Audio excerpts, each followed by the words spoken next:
Bonjour, je suis Reza Redjemchiban, je suis le rédacteur en chef de l'Ostéopathe Magazine et je vais vous parler du dernier numéro de l'Ostéopathe Magazine, le numéro 41. Dans ce numéro, on va aborder un concept que vous connaissez tous, qui est le concept holistique. Donc c'est un concept dont on parle beaucoup, et dans ce numéro, en fait, on va le décliner à travers deux grands axes. Le premier axe, c'est à travers le concept biopsychosocial. Le modèle biopsychosocial, c'est quelque chose qu'on a déjà abordé dans les pages de l'Ostéopathe Magazine, mais sur lequel on va revenir dans ce numéro à travers toute une série de conférences qui se sont tenues lors du symposium d'ostéopathie de Nantes. Et on a choisi de développer longuement en fait ce modèle parce qu'il permet de cerner un petit peu toutes les dimensions du modèle biopsychosocial. Alors, on va parler dans ces conférences de qualité d'écoute et d'empathie. On va également parler de la représentation de la matrice corporelle chez les patients qui ont subi des traumatismes, qu'ils soient psychiques ou physiques.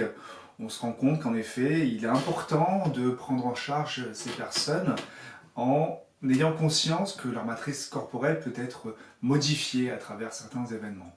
Donc l'objectif thérapeutique sera sûrement différent quand on a pris cet élément en conscience.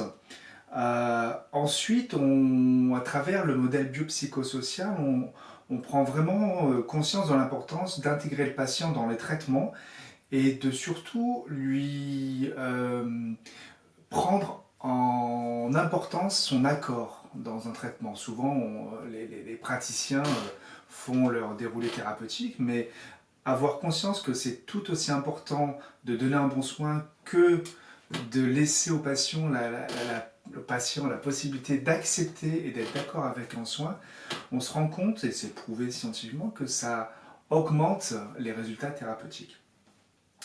Ensuite, on va toujours dans ce modèle biopsychosocial qui est très large, parce qu'on aborde les dimensions, bien sûr biologiques, mais tout ce qui est psychologique et tout ce qui est environnemental, que ce soit sur le niveau social des personnes, sur soit leur histoire, etc.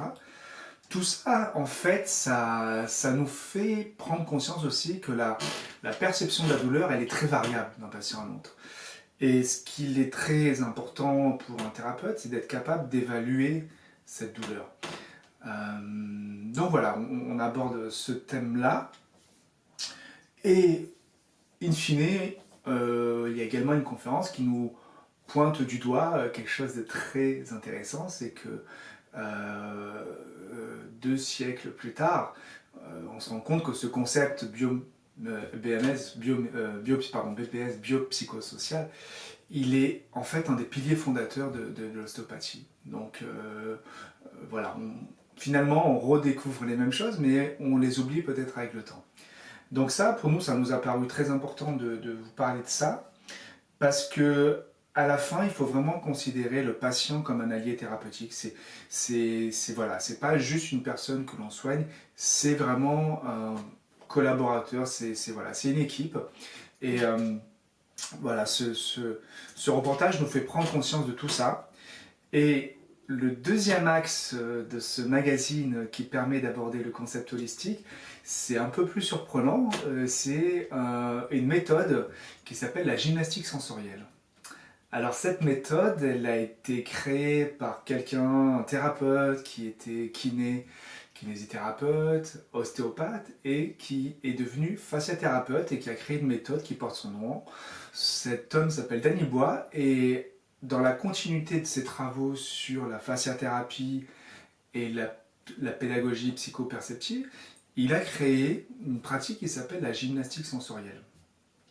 Alors, justement, la vocation de cette gymnastique sensorielle, c'est d'intégrer la personne dans une dynamique où il va s'auto-traiter pratiquement. C'est-à-dire que la base de la gymnastique sensorielle, c'est de faire prendre conscience aux gens de cette dynamique intérieure, de ce mouvement interne qui est très cher aux ostéopathes et également à d'autres thérapeutes manuels ou plus largement à tous les gens qui s'intéressent aux médecines naturelles.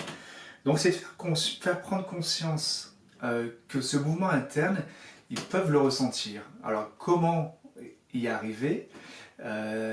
Justement, la gymnastique sensorielle propose des chaînes de mouvements, des enchaînements, des séquences de mouvements pratiquées dans une lenteur extrême et qui permettent ainsi de découvrir des sensations, un mouvement interne donc, in fine, qui permettra à tout un chacun de s'approprier toutes les potentialités de son corps en fait. Voilà. Et souvent on parle d'auto-guérison dans les principes fondateurs de l'ostéopathie. Eh bien, être capable d'intégrer toutes les potentialités de mouvement que l'on a, toutes les orientations articulaires que l'on peut donner à son corps, mais dans une prise de conscience totale, c'est également, ça peut être thérapeutique. Alors, cette pratique qui va rendre autonomes les patients, c'est très important. Elle va donc leur permettre d'habiter les différents espaces de leur corps, que ce soit interne, péricorporel ou extracorporel. Ces exercices-là vont également connecter la personne avec ses émotions. Voilà, on est entre nous, on sait très bien toutes les relations qu'il y a entre le corps, les émotions, la somatisation. Et la gymnastique sensorielle aura cette particularité de vraiment connecter les personnes avec des mouvements et des émotions. Et de la part des personnes qui pratiquent ça, en tout cas qui enseignent ça, ils nous décrivent aussi des connexions avec, ou en tout cas des capacités accrues à dépasser certains moments de vie à travers justement ces mouvements-là et cette connexion corporelle. Donc, dans ce numéro, on va en fait explorer différentes formes de globalité, d'approche holistique, mais avec cette idée que ces deux approches sont connectées dans une dimension à la fois préventive, mais également thérapeutique. Et finalement, la globalité, c'est aussi ça, c'est prendre la personne dans tous les aspects de sa vie, de son être, mais également dans une temporalité qui est la prévention et le traitement. Voilà. J'espère que ce magazine vous apportera plein d'informations nouvelles et vous donnera des petites pistes pour aborder vos patients d'une autre manière.